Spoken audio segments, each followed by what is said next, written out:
Birla open minds international school Karimnagar nursery to grade 8 with IIT NEET foundation AC campus డ్యాన్ residential అడ్మిషన్లు జరుగుతున్నవి. Hello నమస్తే, welcome to Suman TV. నేను మీ శ్రవంతి. ప్రస్తుతం మనం ఇప్పుడు రాజన్న సిరిసిల్ల జిల్లాలోని నాంపల్లి గ్రామంలో నాంపల్లి గుట్ట కిందనైతే ఉన్నాము. సో ఇక్కడ మధ్యాహ్నం 2 గంటలకైతే ఒక పెద్ద యాక్సిడెంట్ అయితే జరిగింది. అంటే van driver cum van owner అంటే ఒకరే. సో అతనైతే చనిపోయాడు. మనమైతే ఇప్పుడు ఇక్కడ ఉన్నాము. ఇక్కడ చూస్తూ ఉంటే కూడా పెద్ద ఎత్తున, అంటే అసలు ఇక మాటల్లో చెప్పలేం ఎంత పెద్ద ప్రమాదం అయితే జరిగింది. ఇప్పుడు లారీ డ్రైవర్ కూడా పారారైండు లేడు. ఆ లారీ డ్రైవర్ కూడా ఇక్కడ వాడు కాదంట. ఇంత దారుణంగా ఎంత పెద్ద ఎత్తున అయితే యాక్సిడెంట్ అయితే జరిగింది. లాస్ట్ చివరి మీట్లో చివరి శ్వాస ఉంది, బట్ హాస్పిటల్కి వెళ్ళేసరికి అయితే చనిపోయాడంట. సో చూడండి, చూస్తూనే ఒక భయంకరంగా ఉంది. ఇక్కడికి వచ్చి నాకు చూస్తుంటే కూడా నాకు కూడా అసలు కాళ్ళు చేతులు ఆడడం లేదు. అంత భయంకరంగా అంత దారుణంగా యాక్సిడెంట్ అయితే జరిగింది నాంపల్లి గుట్ట కింద. సో మన స్పాట్లకు వెళ్ళి కూడా అక్కడ ఏం జరిగిందని చెప్పేసి మనం తెలుసుకునే ప్రయత్నం అయితే చేద్దాం. ప్రస్తుతం అయితే ఇప్పుడు మనము రాజన్న సిరిసిల్ల జిల్లాలోని గవర్నమెంట్ హాస్పిటల్కి అయితే మనం వచ్చినాము. సో ఇప్పుడు మనం నాంపల్లి గుట్ట కిందనైతే అక్కడ యాక్సిడెంట్ అయితే చూసాము. చాలా పెద్ద ఎత్తున యాక్సిడెంట్ జరిగింది. సో ఇక్కడ వాళ్ళ ఫ్యామిలీ మెంబర్స్ ఉన్నారు, భార్య, వాళ్ళ కుటుంబ సభ్యులు, వాళ్ళ అమ్మ కానీ వాళ్ళ భార్య కానీ వాళ్ళ అబ్బాయి కానీ ఇక్కడ ఉన్నారు. ఎందుకంటే మార్చురీకి తీసుకొచ్చారు, చనిపోయాడు కాబట్టి. సో మనం వారిని కూడా మనం మాట్లాడిద్దాము, అసలు ఏం జరిగింది.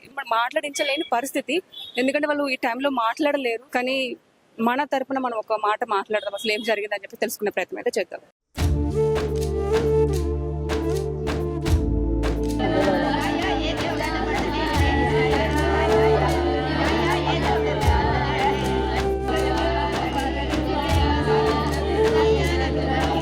వాళ్ళ బావమరిది కూడా ఉన్నారు. మనమైతే ఇప్పుడు గవర్నమెంట్ హాస్పిటల్లో ఉన్నాము సిరిసిల్లలో.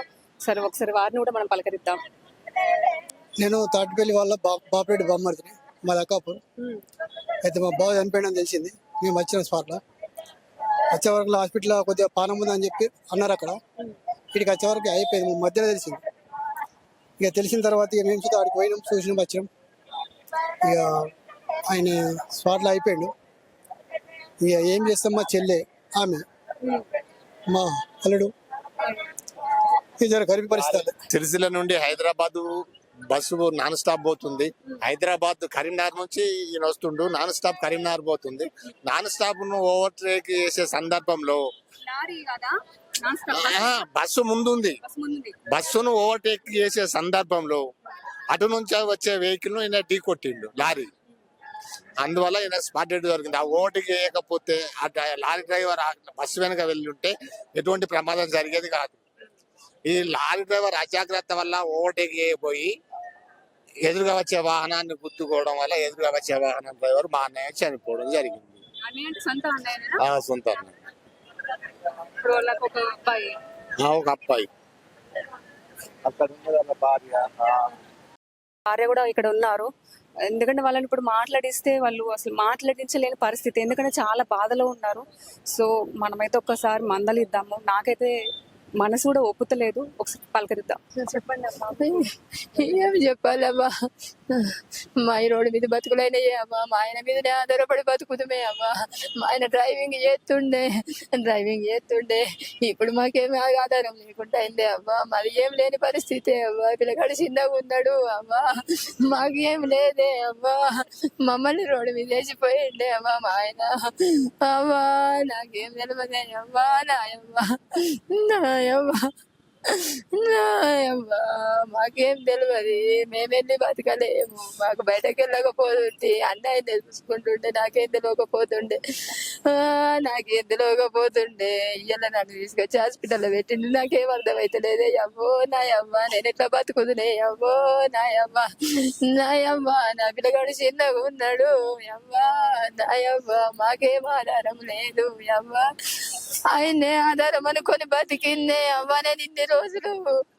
నాకు ఇప్పుడు ఆయన లేడే అమ్మా. నేనే చెప్పుకుంటునే అమ్మా. నాకేం తెలియదే అమ్మా.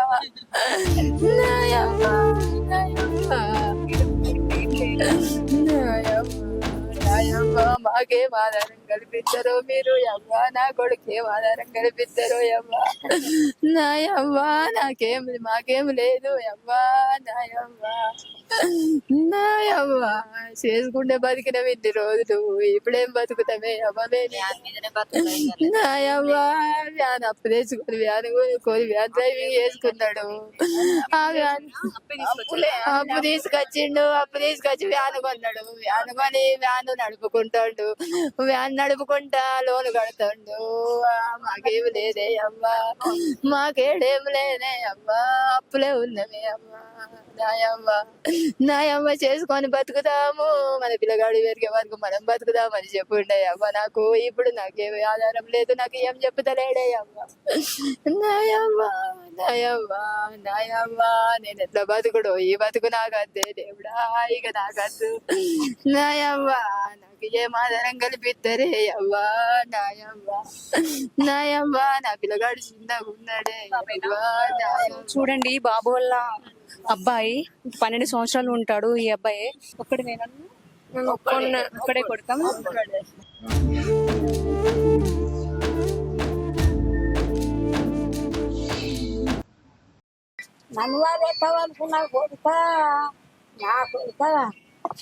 సో బాబు వల్ల అమ్మగారు ఆమె చాలా బాధలో ఉంది. మనం కూడా ఇప్పుడు ఈ పరిస్థితుల్లో మాట్లాడేస్తున్నాము, కానీ ఆమె కూడా ఎంతో బాధ ఉంటది.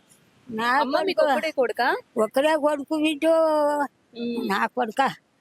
నన్ను వాళ్ళతో కలిసే ఉంటారా? నేను ఖాళీ ఉన్న బిడ్డు, నా కొడుక. బిడ్డ తోలుకపోయింది కొడుక, తోలుకపోయి అనే ఉన్నా.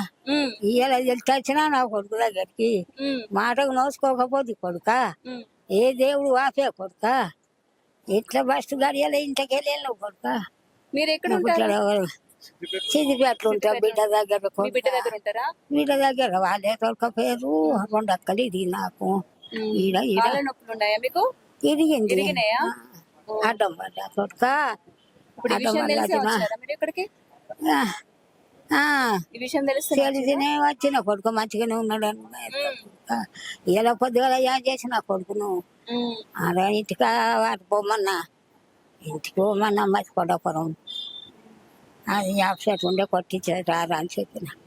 కొట్టించేస్తా తీయమన్నాను. బాబు నా బాబు నా కొడుగా, నువ్వు ఒక్కదేసి కొడుగా, నన్ను ఏడవాలేసిపోతున్నావు నాయనా. సో చూసారు కదండి, బాబు వాళ్ళ భార్య, మాకు ఏం ఆధారం లేదు, మాకు ఒక్కడే బాబు. వ్యాన్ కూడా మేము అప్పు తీసుకొచ్చి కొనుక్కున్నది. ఇప్పుడు ఈఎంఐలు కట్టుకుంటూ ఆ అప్పు అయితే మేము తీర్పుకుంటున్నాము. ఇప్పుడు ఈ టైంలో తనకి ఇలా జరగడం మాకు చాలా బాధాకరము. తను చేస్తేనే మేము బ్రతుకుతాము. నేను కూడా ఒక ఆసుపత్రిలో 5 రూపాయల భోజనం దగ్గర నేనైతే ఒక పని చేస్తున్నాను. సో మాకు ఎలాంటి ఆధారం కూడా లేదు, నాకు ఒక్కడే బాబు. ఆయన లేకపోతే మా పరిస్థితి ఏంది, మాకు ఏం న్యాయం చేస్తారని చెప్పేసి అయితే అడుగుతుంది. సో గవర్నమెంట్ కూడా దీనిపైన స్పందించి, అధికారులు కూడా దీనిపైన స్పందించి వాళ్ళకి ఏమైనా న్యాయం చేయాలని చెప్పేసి అయితే నేనైతే కోరుకుంటున్నాను. సో కెమెరామెన్ రవితో నేను మీ శ్రవంతి, సుమన్ టీవీ.